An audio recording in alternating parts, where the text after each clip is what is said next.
Greetings and welcome to Smartwatch Ticks. We're a YouTube channel on the web at smartwatchticks.com. Are you ready? BIP, bap, bop. Bip, bop, bap. We know it's BIP. Bip, bop, bap. That must be it. BIP. BIP was the original Amazfit small, functional smartwatch with a transflective, always-on screen. BIP. Bop was the BIP, but without GPS. And BAP. Well, BAP is what we're about to look at in this box. The Amazfit BIP. No, I'm messing with you guys. It's a BIP, like they've all been BIPs. We had a BIP. We had a BIP Lite without GPS. And now we have a BIP S. No, I don't understand that naming convention either. I would have called it BIP, bap, bop, BIP, bop, bap. But what we've got is Amazfit. And you didn't see me do that with scissors. I'm supposed to have my other tool here for you, but I did it anyway. I'm going to open it up for you so you can see this brand new, higher capacity, higher capable, redesigned, slightly amazing Amazfit watch. You want to get into the box? I know you do, but no. You know, Mr. Ticks, I can't do that until I tell you what we're looking at. Well, I already did. We're looking at the Amazfit BIP S from Gearbest. Gearbest has sent this one out. Flash sale right now. Check in the show notes. We'll see if we can get it for you a little bit lower or special coupon on that. What is it? Well, it's just like the BIP, but better. And we're going to go into a whole chart to compare that for you in a moment. I'll come back to the specs because I know some of you time me and it's over 10 minutes before you see the watch. So I want to get better at giving you the first look. Whoa, I didn't realize I get the one with the white band. That's something different. As you know, Move Beautifully is their logo, and they have a little tab with an exquisite presentation box here. Yeah, even an inner lining so it doesn't bounce around. Lift it out, and the whole thing is contained in a little box. Open the box. I tell you, this is so good for a present. It really is. You have an icon that says for a charger, and you have another one that says for the manual, and then you have the watch itself. We open it up, pull out the rather thick but small manual in several different languages, and the charging unit here in a bag. It's taped together to put it back easily if you need to, and this curved charging dock. The BIP and the BIP Lite, have used this interesting charging dock concept that hugs the watch with the charging pins, and you put it in with the crown over here. What crown, you say? The crown right here on the watch.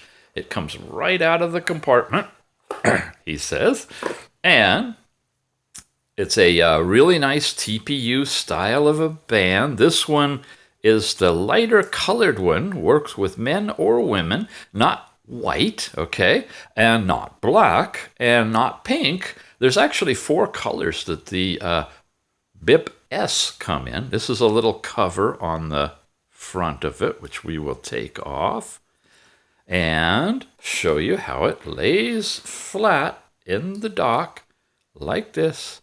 Snaps in place for a good, solid, it's not going anywhere, hookup. The bands lay flat, so when you charge it, you can just leave it down on the table, and then you pull it out. Well, I'm going to get under here and push it out and release it so that we can work with it. Removable, replaceable bands, charging pins, heart rate, diode information, single button on the side, and of course the charger. And now we'll show you the specs and stuff before we actually turn it on. It's a 1.28-inch TFT screen, and it's transflective, meaning it's going to be equally brighter outdoors. It's got, and this is cool, 40-day battery life. Here's a new feature you'll see in the chart: 5 atmosphere waterproof and 10 sport modes. That's a bump up from the original BIP. Dual GPS system involved in this one as well. That's GPS and GLONASS. And We've gotten up to Bluetooth 5 now on this one, which is going to be better for low power for both your phone and the watch itself. Same everything else, 176 pixel, 1.28 inch touch screen operation, totally waterproof to 5 atmosphere, meaning definitely you can swim with this one. 200 milliamp hour battery and so forth. You'll see all that in the overall specs here in a minute. The band is 20 millimeters. I think the original BIP was 22. Let's check the chart. So it's a little bit thinner. And we're running the regular Android and iOS. And these are the current languages supported. And I think there's something else coming, which is in the chart provided by Gearbest, which is really cool. All right, I'm going to show you the chart, then I'll come back to that page, which is this. And they have this beautiful comparison that shows you the overall price recommended, and it bounces all over the place. As we see in our current pricing is higher than that, but it should be a coupon to get it down more. You have 4 colors in the original and in the BIP S, but they're different colors.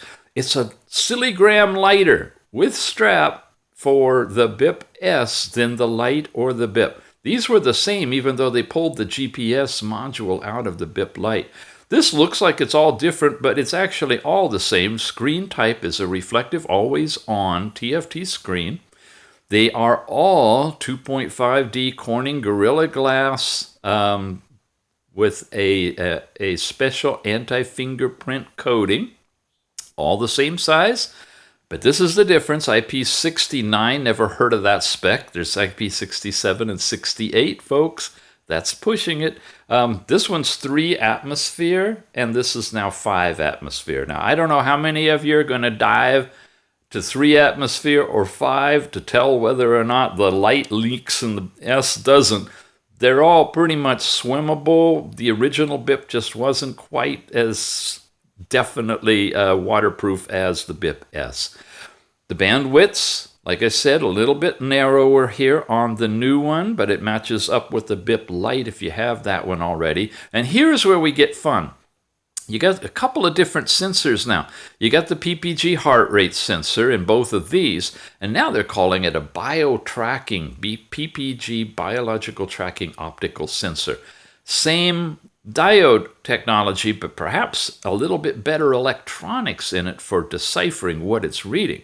3-axis acceleration, which is the same as triaxial, and a geomagnetic sensor. Have a compass here. I think it was on this one too, just not mentioned. And you have the compass in this one too, and an ambient light sensor, so it can automatically dim or brighten the light of the display depending on the light outside.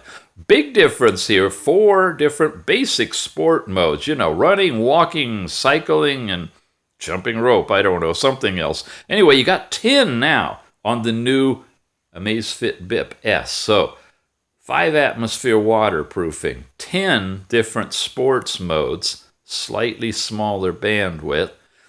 Battery is the same as the BIP. It was a little bit larger, it seemed like, in the BIP Lite, which maybe gave it a little bit longer life. 2.5 hours it said on that. And for charge time, 2 hours here.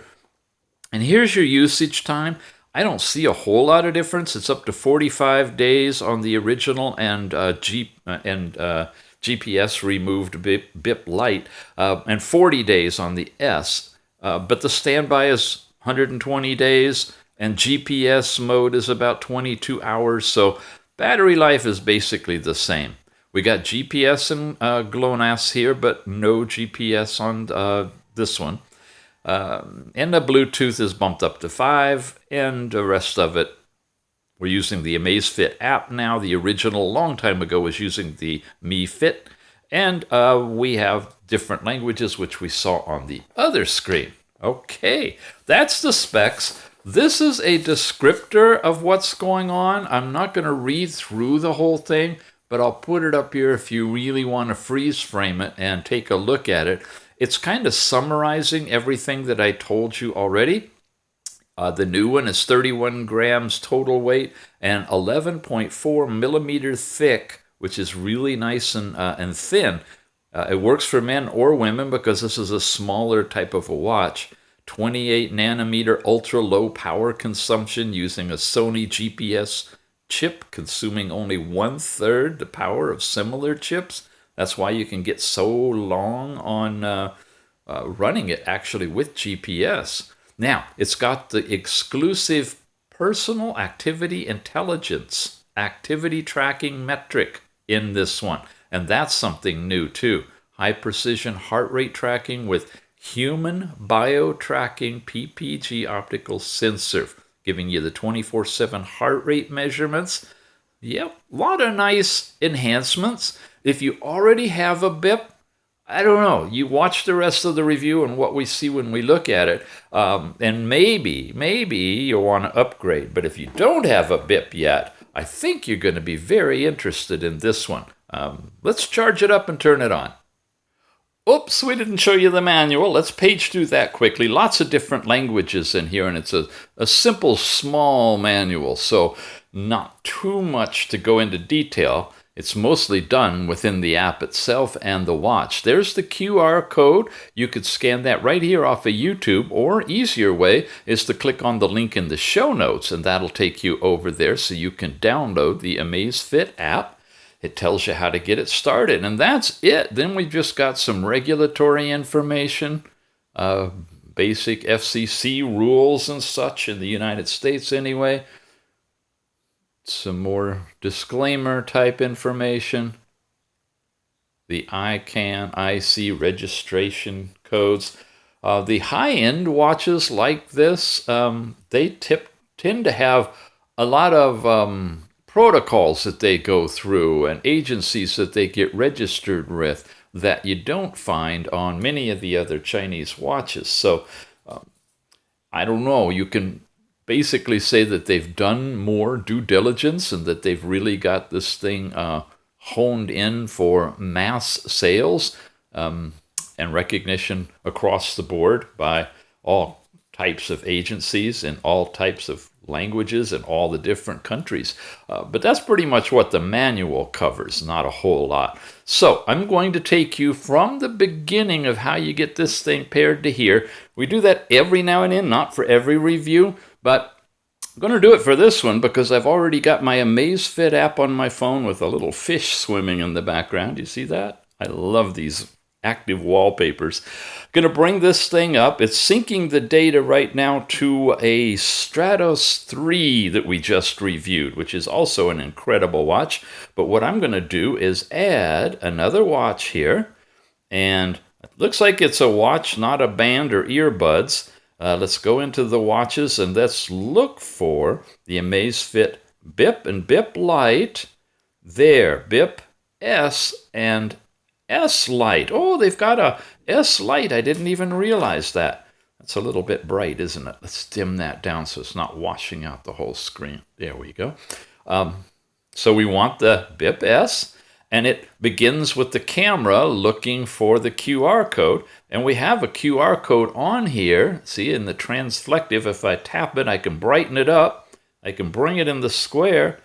And it says it's connecting. And it's as simple as that to get your Amazfit app connected to your watch. However, what you didn't see was how I had to go through and set up my own personal account, name, password, all that other business in the app when you first install it. So make sure you go through that stuff first, get yourself an account.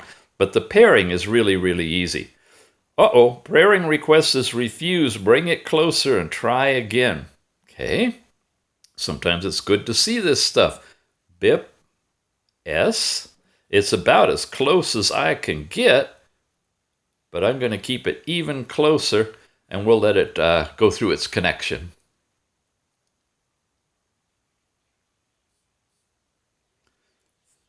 There we go. Confirm pairing. Check mark.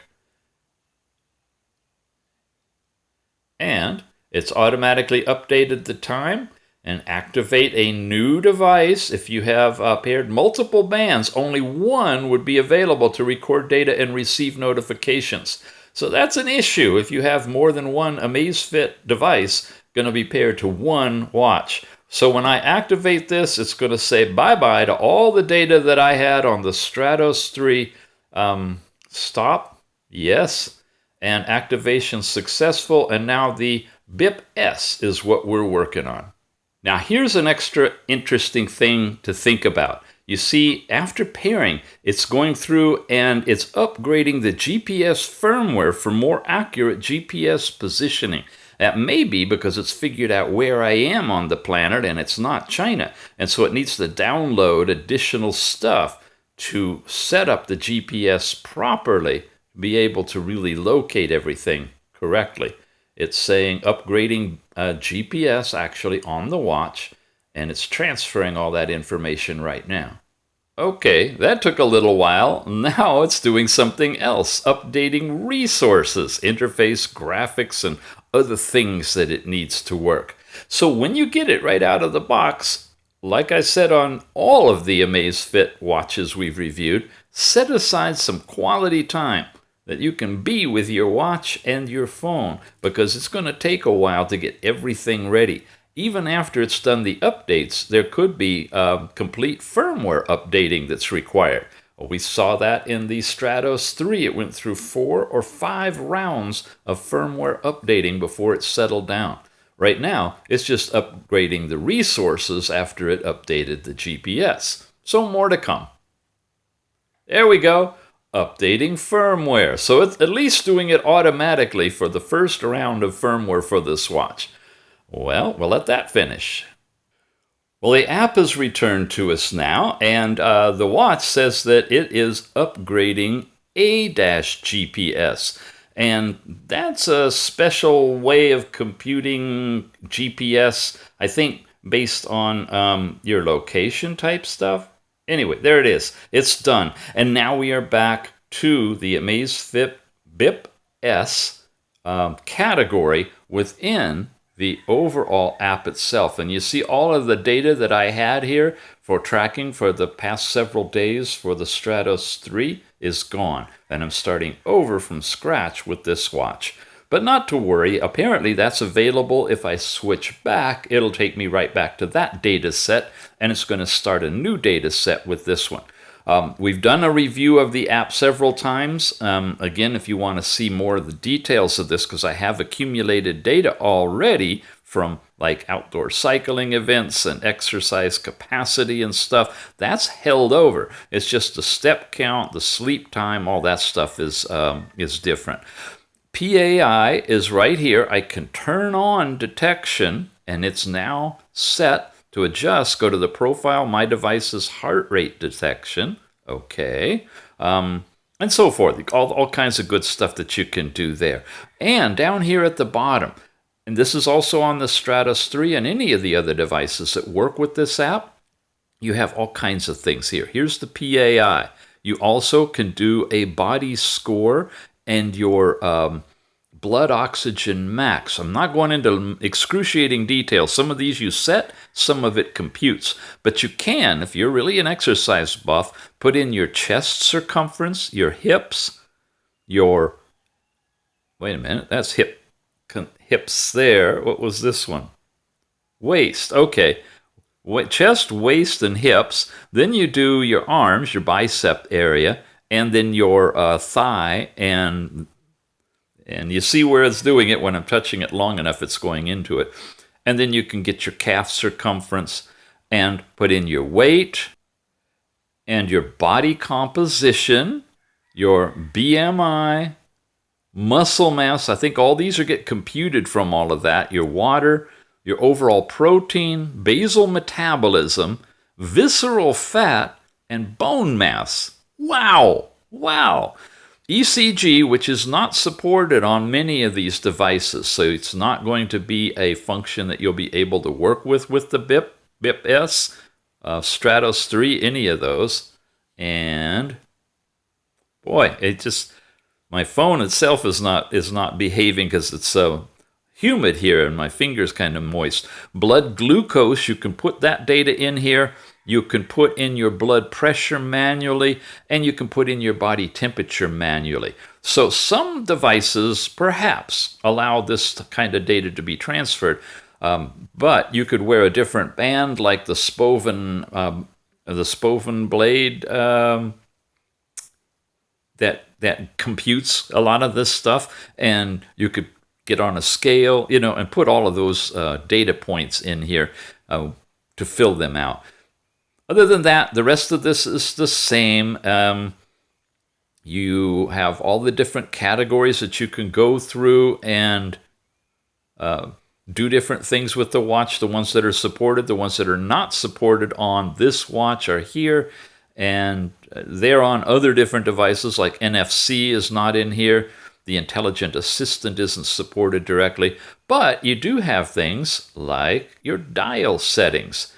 And the watch comes with, I think, 5 different watch faces, but then this is an access to the store where you have a whole variety of other faces you could put on.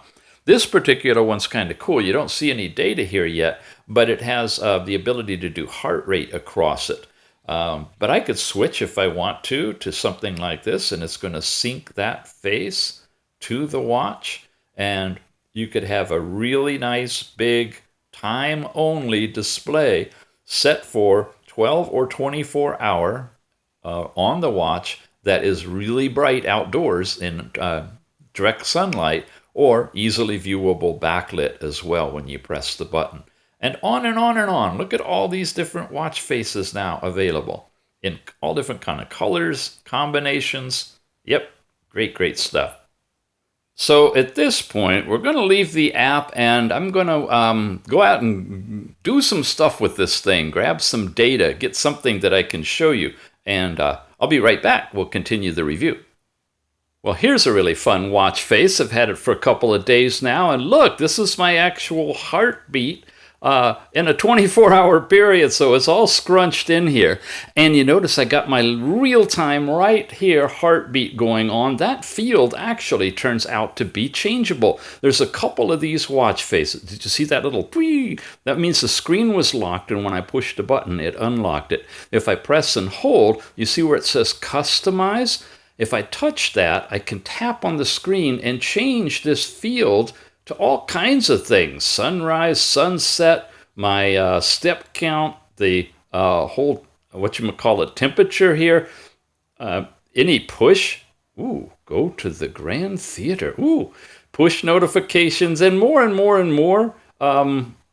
This is cycling through this one down here at the bottom, which I had on heart rate. And what do? I push that button again, and I could save it if I want to like that, and there it is. And there's another way you can do to change that there. It's gotten changed to alarm time, it looks like. But you can mess around with those 2 fields on here, and there's a few other watch faces that you can do that too. Also, when you saw me download that one watch face, and then I did another one, and I could do another one and another one, it always replaces the previous one, so you can have only one custom watch face in here at a time, which is kind of a bummer, because it would be cool if you could do more. All the other ones are stock faces, but that one face is special. And this one also turns out that it's customizable too. And this is the one I run with all the time. Hello, okay. I have heart rate, and then I have my battery power, and then I have my step count, date, time, and so forth. So play around with the watch faces, you'll learn how it works. Now, in terms of overall what the watch does, you slide down, you got these 4 different things. They do not disturb your overall brightness level. It's at mid-brightness here. I can brighten it all the way up here for indoors if I want to, and it can even start washing things out. It gets so bright. You lock the screen here or keep it unlocked, and here is a way to play music on your phone if you've got your phone set up to do that in the tethering mode. When you slide up, if you have any notifications waiting, they'll appear for you right here. And then if I slide to the side, I go through different widgets. I've got my heart rate widget. I can leave it on. Shows me what zone I'm in color, plus the actual current heart rate. Come over here, it's my step count. Yesterday I had all kinds of data on here to show you, but I couldn't finish the review, so now it's tomorrow. I don't know if you saw the transition there, but I just barely have anything, so sorry about that. I've got 71 for the PAI. You need to really research what that is. It's a combination of stuff with an algorithm that they come up with. I think the target's 100, so 71's not too bad. And then weather, as long as I'm tethered to the phone, it's pulling that stuff from the current location information on the phone itself. And of course, you've got forecast information too. When you see these dots on the side, you can go down. So here we are, the watch face. Here we are with the heart rate. And notice there's more dots. There's my resting heart rate. Heart rate zones and how much time I spent in them over the past day. And again, I'm just getting started. And so those are the dots that are shown there. Coming over here, I got my step count, distance traveled and calories burned. Okay, and then a score here. And this one, the PAI, and the last 7 days. So you do have quite a bit of graphic information on here that you can play with, and it loops around the other way when you go the other way too. And since I just put it back on, let's go over here to this one where I have the heart rate. Oops, I don't want to customize. I want to just go into it. And you see I just put it on this morning, and now I'm getting some new heart rate data here. So what about the button on the side? Okay, well, it's here. When you unlock the screen, if you press and hold it, it's immediately going to go into the activity that you've set it up for, walking, running, cycling, whatever, and it's ready to go looking for GPS to connect into it. If you press it again before hitting a button, you go back to the list of available activities if you want to choose a different one. And of course, it's got pool stuff, open water. You have your workout history on here where you can actually see the routes that you went on and more information about each of your activities. They're stored on the watch and are available right here or from the app when you tether to your app. Here's a nice little walk with miles per hour, distance traveled, heart rate, cadence, all these kinds of things. You can delete it from the watch or you can keep it. And all that happens right from the button. Well, that's about it for the watch. There's no blood pressure, blood oxygen, any of that kind of stuff. It's really a fitness watch with some accurate heart rate data. It's got great GPS built into it. Works really well. It's using GPS plus GLONASS. And by the way, coming up, I'm going to do an overall thing about these different satellite systems because now we're getting different combinations available that you can use in your device depending on where you live, and it's good for you to know which satellite system is the best. So have you subscribed? I hope so, because you'll get, if you hit that little bell, you'll get information on when that little video goes up in just a few days. Once again, the BIP S, now the follow-up to the original BIP, and it looks like not only is there a BIP S, but a BIP S Lite. These supersede the 2 or 3 year old BIP, originally a great watch, but with new features now, and much more waterproofing, full 5 atmosphere waterproofing. It's got 40-day battery life, really good investment, currently on flash sale, but check the show notes, see if we can get you a discount coupon for this one, and we'll see you again soon. Thanks for watching.